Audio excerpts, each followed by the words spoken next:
बोलिए। पूछो पहले। एक दिवस से जो अनशन चल रहा है ये क्यों है, इसके बारे में थोड़ा बताइएगा। देखिए, जब देश का किसान दुखी हो, देश के मजदूर दुखी हो, अब देश के छात्र जो हमारे नौजवान बच्चे बच्चियां हैं उनका नीट पेपर लीक होता है, वो दुखी है, वो धरना प्रदर्शन कर रहे हैं।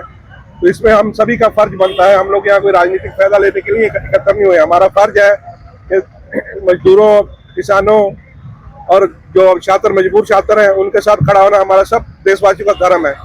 उसीलिए आज हम लोग आए हैं धरना प्रदर्शन में, भूख हड़ताल में हमारे भाई बैठे हैं, उनको हम लोग समर्थन करने के लिए बैठे हैं और सरकार से मांग करते हैं कि जब कोई भी आपको किसी की बात माननी है, सुननी है, नहीं है, वो आपका अधिकार है। आप हिटलरशाही कर रहे हो तो सब दुनिया जान रही है, लेकिन अगर कम से कम आंदोलन तो शांतिपूर्ण करने दीजिए। जब कोई आंदोलन शांतिपूर्ण होता है तब उसमें आप अपने आदमी घुसा के उसको बदनाम करने का काम करते हैं। उसके बाद 20 दिन तक बच्चे बच्चियां बैठी रही जंतर मंतर में, कोई बात करने नहीं आया। जब वो भीड़ का सबर का बांध टूट गया, जब उन्होंने संसद की तरफ कूच करना चाहा, तब आपने अपने पुलिस वर्दी में भेज के उनके ऊपर लाठीचार्ज करवाया, और लाठीचार्ज भी इस हद तक करवाया कि बच्चियों को इज्जत तक को हाथ डाला गया। डंडे, मैंने पहले भी बोल के हटाऊं कि एक सिपाही का वीडियो चल रहा है, डंडा ऐसा जगह लड़की का उसको छुआया गया तो उसकी लज्जा तक भंग कर दी गई। क्या ये हमारे देश का कानून है? हमारे देश का प्रधानमंत्री है जो बोलते हैं कि हम देश का भविष्य को संवारेंगे, देश के भविष्य की हम रक्षा करेंगे। ये बच्चे हमारे आने वाला भविष्य है, इनको डॉक्टर बनना है, इंजीनियर बनना है, नेता भी इनको बनना है। उनके साथ ऐसा अभद्र व्यवहार किया गया। आपके माध्यम से हम मांग करते हैं कि जो पुलिस वाला उसका पहचान करके जिसने डंडा को इस तरह से इस्तेमाल किया बच्ची के सामने, उसका ऊपर बलात्कार का केस होना चाहिए, लज्जा भंग का केस होना चाहिए। ये कौन करेगा? सरकार का काम है। यही हमारा दर्द है जो इतना नजायज जो सरकारें करती हैं।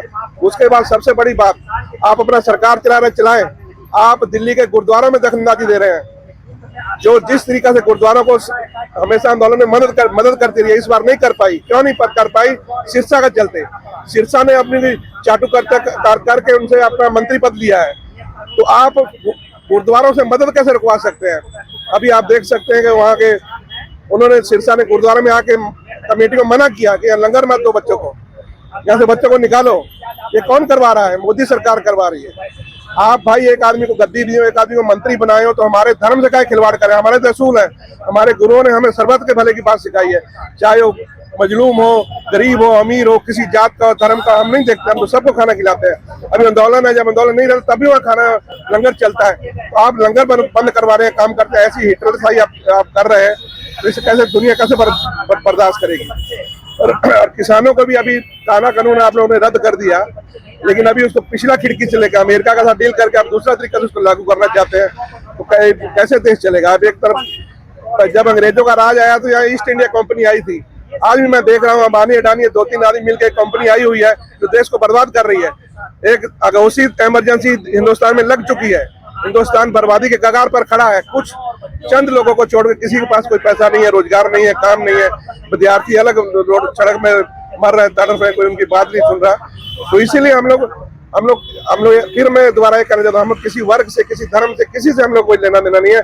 जो हमारे किसान भाइयों के साथ में, मजदूर भाइयों के साथ में, छात्र छात्राओं के साथ में जो नजायज हो रहा है सड़कों पर बैठे, उनके समर्थन में और उनके बाद सरकार तक पहुंचाने के लिए हम लोग आज यहाँ बैठे हुए हैं।